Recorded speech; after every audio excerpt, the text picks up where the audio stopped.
no puedo hacer responsable a un computador de vulnerar los derechos de autor. Y la búsqueda y además la importancia que hoy cobra la tecnología nos lleva a pensar, y de hecho nosotros tenemos escenarios en los que la evidencia digital y la búsqueda de contenidos en Internet se basa en algo fundamental, y es la dirección IP, de donde sale el contenido, de donde se aloja, porque es la forma de identificarnos en el mundo de las redes. Y una IP no es una persona, por lo tanto no puede ser sujeto de una sanción de ningún tipo, y menos penal. Entonces eso es un reto fundamental para quien está detrás de un proyecto como este, de pensar qué se va a hacer con eso, de pensar cómo van a ser los mecanismos para, por ejemplo, la policía judicial establecer quién es el responsable de una violación en derechos de autor. Como les decía, es un régimen de derecho punitivo, y un régimen de derecho punitivo tiene unas características esenciales. Yo no estoy consagrando un derecho como el reciente ni del consumidor, ni un derecho como por ejemplo, el tributario, en el que por sus características yo puedo hacer o no hacer. En un régimen punitivo yo debo ser demasiado estricto, porque la interpretación es restrictiva, porque yo no puedo utilizar analogías para resolver un caso bajo este tipo, porque básicamente se trata de un derecho sancionador. Algo que me ha planteado, y desde el inicio me planteó una gran inquietud, fue la sanción por la desconexión, como desconexión del usuario del Internet. Y eso sí que ofrece grandes debates y grandes retos, y plantea un reto importantísimo. ¿Y por qué? Porque esa sanción debía ser una sanción de tipo contractual. Es decir, el ISP, bajo su contrato con la persona que adquiere pues el servicio, el Internet en sí mismo no es un servicio, el servicio es el acceso al Internet, debe limitarse vía contrato, precisamente el decirle en un contrato, y modificar además todos los contratos con ISP, le va a modificar su contrato con Telmex, su contrato con ETV, de decir, por ejemplo, a la tercera vez, como la ley de los 3 strikes, o en esta que por ejemplo se plantea reincidencia, usted ser sancionado con desconexión de su servicio de Internet, y le acabo la conexión. Y entonces, ¿qué sucede con la persona que por ejemplo vive en una casa familiar y fue X personaje a quien, como les digo, debe individualizarse su responsabilidad, pero va al papá y nuevamente toma otro contrato con una empresa totalmente diferente? Puedo crear yo una lista negra de usuarios reincidentes, por ejemplo, como sucede en escenarios como el de Francia. Es muy complejo. Por ejemplo, si me sancionan con desconexión de mi servicio de Internet, ¿por cuánto tiempo va a ser esa sanción? Primero, porque no puede haber una sanción ilimitada en el tiempo. No puede decirme Telmex, nunca más le voy a volver a prestar el servicio de Internet a usted, fulano de tal, porque eso sería un despropósito. Eso sería vulnerar los derechos fundamentales de alguien.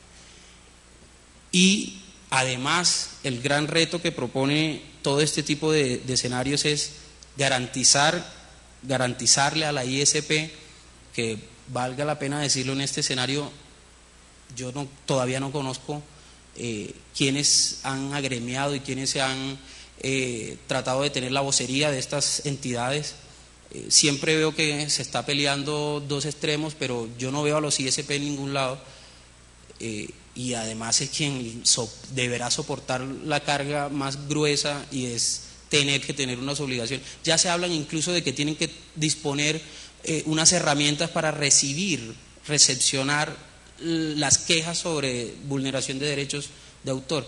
Por ejemplo, en Francia, el primer día de vigencia de la ley recibieron 25.000 quejas relacionadas con vulneración de derechos de autor. Eso hizo que fuera una cosa humanamente imposible de resolver, y eso planteó un inconveniente. De hecho, en Francia existe una segunda versión de lo que es la ley, y como bien lo anota el senador, ya las autoridades han reconocido que la ley no fue suficiente, y que además plantea un escenario muy complejo de práctica, es decir, de ponerla en práctica. Hoy buscamos a través de este proyecto alterno encuadrarnos en precisamente tener un escenario en el que el usuario es reconocido como ese usuario activo dentro de la comunicación, activo dentro de la creación de contenidos, y que además busca precisamente ahondar su papel y su responsabilidad frente al contenido. Me gusta, por ejemplo, situaciones como la de, por ejemplo, en el Reino Unido, aunque no tienen ley tampoco, tienen un sistema en el que la persona de pronto voluntariamente dice: acá hay un contenido que supuestamente vulnera derechos de autor, y la ISP también voluntariamente lo restringe. Ese tipo de escenarios creemos que crean precisamente un sistema muy enfocado al que reconozcamos que existe una cultura. Yo no sé por qué buscaríamos tener y tratar de crear como encuadramientos a creer que todos en Internet son vulneradores de derechos, que existe una mala intención en las personas en lucrarse de lo que están haciendo los autores, porque realmente ese no es el escenario en el que nos encontramos.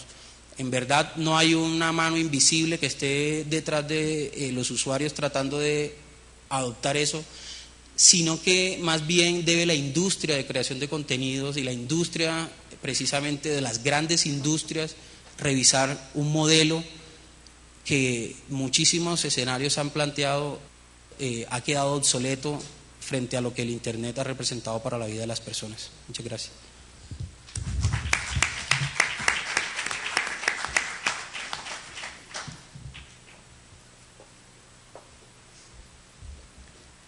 Con la presentación de este proyecto de ley, lo que se ha intentado desde la Oficina Pública, Abierta y Visible del senador Camilo Romero es recoger y potencializar todas las fuerzas y los entramados sociales que se tejen a partir de este tema. Grupos de ciudadanos y ciudadanas que se congregan a partir de sus iniciativas, abriendo una puerta desde el espacio político y legislativo nacional por excelencia para que sus voces puedan ser escuchadas y tenidas en cuenta. Invitamos finalmente al doctor Carlos Andrés Corredor, asesor de la Subdirección Técnica de Capacitación, Investigación y Desarrollo de la Dirección Nacional de Derechos de Autor. Bueno, muy buenas tardes a todos. Agradezco primero que me respondan el saludo. Es una bella costumbre que se ve acá en Colombia y que uno no ve en ninguna otra parte del mundo. Lo otro que quería agradecer es la oportunidad de venir acá a hablar, pero más que la oportunidad de venir a hablar, la oportunidad de escuchar las propuestas, de escuchar las inquietudes, de escuchar los expertos académicos que vienen y nos dan su visión desde el punto de vista de la academia de este problema. El otro agradecimiento que quiero hacer es que me hayan dejado de último, porque tengo una gripa que ya me está empezando en la garganta y de pronto si hablaba de primero les dañaba el fin de semana a cada más de uno en la mesa, y por esa razón al honorable senador Camilo Romero le sugiero que hable lejitos del micrófono cuando vaya a hacer las conclusiones para... Bueno, lo primero que yo quería mencionar, ya entrando en el tema, es que nosotros siempre hemos considerado, y después abordaré cuál fue la historia del proyecto y en qué lugares se debatió, nos sentimos gratamente o nos sentimos gratificados por la discusión que hay alrededor del proyecto y sobre todo por la discusión que hay alrededor del derecho de autor y puntualmente sobre la discusión que hay alrededor del derecho de autor en Colombia, que sin duda requiere de muchísimas actualizaciones, que requiere de muchos debates y que el tema de la observancia de los derechos es solo uno de ellos. Frente al tema de la observancia, antes de empezar con una serie de dilemas que he anotado acá para hablar porque no tenía preparada unas palabras para venir a decirle a todos ustedes, es que los derechos sin observancia no son derechos. Es como tener mamá pero muerta.